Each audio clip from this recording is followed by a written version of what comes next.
اب راوی کی ضبط کا علم بھی ہوتا ہے. اب یہ ضبط کیا ہے کہ وہ ریکارڈ کیسے کرتے رہے ہیں حدیث کو. اگر کسی راوی کی روایات کی غالب اکثریت اس سے زیادہ ریلائبل راویوں کی روایات کیا ہیں کہ وہ یہ احادیث ہیں، یہ اگر ان کے ساتھ میچ کر رہی ہے تو پھر اس کا مطلب ہے کہ آپ مسٹر اے کی آپ ریسرچ کر رہے ہیں تو اور باقی سارے بی سی ڈی جتنے سارے ان کے ٹائم کے ہیں تو وہ سارے جو حدیث بیان کر رہے ہیں مسٹر اے بھی وہی کر رہے ہیں اور سیم میچ کر رہی ہے، تو پھر تو اس کا مطلب ہے کہ مسٹر اے کی بھی حافظہ جو ہے وہ اچھا ہے. لیکن اگر کنفلکٹ آ رہا ہے تو پھر لگتا ہے کہ پھر مسٹر اے میں کوئی پرابلم ہے. کسی ایک آدھ روایت میں مخالفت سے فرق نہیں پڑتا، لیکن اگر یہ مخالفت کثیر تعداد میں ہو تو پھر اس شخص کی ضبط پہ مشکوک ہو سکتا ہے. تو پھر آپ ان کی بیان کردہ احادیث کو آپ قابل اعتماد نہیں کر سکتے. آپ یعنی ظاہر ہے کہ اگر تو دیکھیں نا ایک آدھ کہیں پہ کنفلکٹ ہو گیا، غلطی ہو سکتی انسان میں، نو پرابلم، لیکن ہر جگہ ہو رہی ہے تو پھر مسئلہ ہے، پھر آتا ہے مسئلہ. اگر وہ راوی زندہ ہو تو اسے چیک کر لیا جا سکتا ہے کہ وہ ریکارڈ کیسے کر رہا ہے. یعنی دیکھ لیں، یعنی یہ اب ظاہر ہے کہ مثلا امام بخاری رحمۃ اللہ علیہ جو یہ ریسرچ کر رہے تھے تو وہ بندوں سے جا کے ملتے تھے جو زندہ تھے ان کے یہاں، تو دیکھنا کہ جناب اچھا سر وہ حدیث اب کیسے ریکارڈ کرتے ہیں. پتہ چلا کہ جناب ان کے پاس ایک ڈائری ہے، اس کے اندر وہ لکھتے ہیں. وہ ڈائری کو دیکھ لیا، چیک کر لیا، اور جو کچھ وہ فرما رہے تھے حدیث کو لکھا ہوا بھی وہی ہے، تو ٹھیک ہے میچ ہو گیا، پتہ چل گیا ٹھیک ہے جی. لیکن اگر الٹی بات آ گئی تو پتہ چل گیا کہ نہیں جی کچھ مسئلہ ہے. اچھا جو ڈائری ہے وہ سنبھالی بھی ہوئی ہے کہ نہیں، یا وہ ڈائری کہیں پہ آگ میں خراب ہو گئی ہے، کیا ہوا، یہ چیزوں کو بھی چیک کرتے رہے. اگر یاد بھی رکھتے تھے اور ڈائری نہیں تھی تو پھر یاداشت کیسی تھی، اور بڑھاپے میں یاداشت کیسی رہی ہے ان کی، ان سب کو چیک کرتے رہے. اب یہ ساری چیزوں کو اچھا یہ ظاہر ہے کہ جس وقت مسلمانوں کے ہاں پیپرز بہت کامن سستے بن گئے 150 ہجری کے بعد، تو تب تو ڈائریاں لکھ لیتے تھے ٹھیک ہے، لیکن اس سے پہلے والے نہیں کرتے تھے. پر کوئی آدمی ظاہر ہے کہ بہت زیادہ ایکسپینسز کر کے چائنا سے امپورٹ کر کے جو پیپرز ہیں وہ پرچیز کیے اور ان کو لکھا انہوں نے، وہ تو پھر زیادہ مضبوط ان کا ریکارڈ ہو گیا اور وہ ابھی تک موجود ہو. مثال کے طور پہ 100 سال بعد دیکھی تو وہ موجود ہو، ٹھیک ہے دیٹس گڈ. لیکن اگر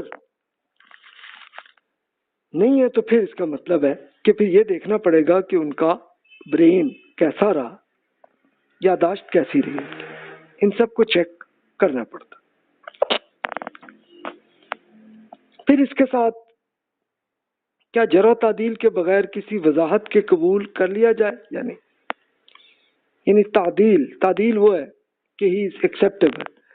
تو اس میں اگر کسی راوی کے بغیر کسی وجہ کے یہی کہا جائے کہ یار یہ ریلائبل آدمی ہے تو پھر تو درست ہی مانے نا، پھر اس میں مزید پوچھنے کی ضرورت نہیں ہے آپ کو، یعنی پازیٹیو ہے نا تو کوئی بات نہیں.